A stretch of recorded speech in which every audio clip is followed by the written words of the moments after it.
speaking of great books, your book, Deliver the Unexpected, I've had the absolute pleasure of reading it. I'm about 20 pages from finishing, and I've only managed to put it down once. Last night to go to bed, and then I picked, sorry, actually twice, because then for our interview, before our interview. You discuss about, in the book, about success myths. Now, this business parable has a gentleman named Josh with a bunch of other characters that we'll get into in subsequent videos here. But the first question is, what are success myths? And why... Sorry, let me just stop there. What are success myths? And what do they do to us? Well, if you think about the world we live in, my theory is, and again, these are just all theories, whether I'm right or wrong, it's just what I believe to be true. They're amazing theories, by the way. So, well, thank you. I mean, that's just for starters, because if I can just interject for 1 second, because this needs to be said, is when I was reading this book, it just touches you on a level of pure reality, pure transparency.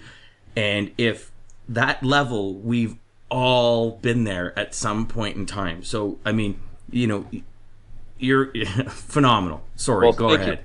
And by the way, Josh is very much my story. So when you're reading about Josh, you could actually take Josh's name out and put Rich. I got that when you talked about your... Yeah. I got it when you talked about your 3 feet from gold in real estate. That's when it clicked. Yeah, I had to learn myself that I was doing a lot of things wrong. And the reason I believe there's a lot of myths, call them success myths, is that we're conditioned, I think, as a society by mediocrity.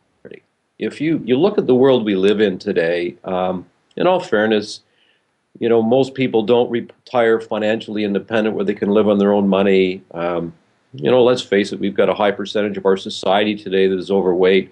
We've got around 52% of marriages that end in divorce. I mean, these aren't good statistics, to be honest. And I look at that, and that means, to me, what most people are doing maybe isn't working. And that's what I mean by conditioned by mediocrity. So if you look at maybe the sales industry as an example, and we've heard of the Pareto principle, the great Italian economist that discovered that, you know, basically 20% of the people are producing 80% of the results, which is also interesting. 20% of the people drink 80% of the beer. I don't know if you know that or not. 20% of the people commit to 80% of the crimes. But if you look at in sales, it's the same. You got a small percentage of people that are producing a big result. But then what you also have is you have a huge percentage of people, so say 80% of the people producing 20% of the results. Well, that would mean that 80% of the people are only producing 20% of the results, which means we're being conditioned, generally speaking, by 80% of the people because that's the mass. That's the biggest percentage of the population. So we start to see what most people do, and of course, most people do what most people do.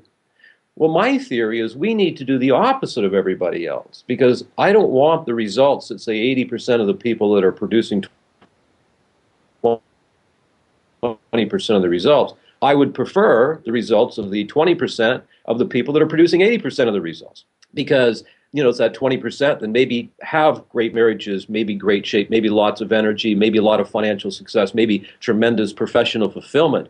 We can go on and on that, you know, maybe enjoy happiness. So the theory to me is that to address what I used to believe to be true, right, back when I was Josh, and when I discovered that, no, it wasn't true. When I started to get around really successful people, like Jim Rohn, like Zig Ziglar, Bob Berg, who I know you've interviewed, and I can go on, but all these people I had the good fortune of meeting that had a major impact in my life, I discovered that they were doing things different than most people.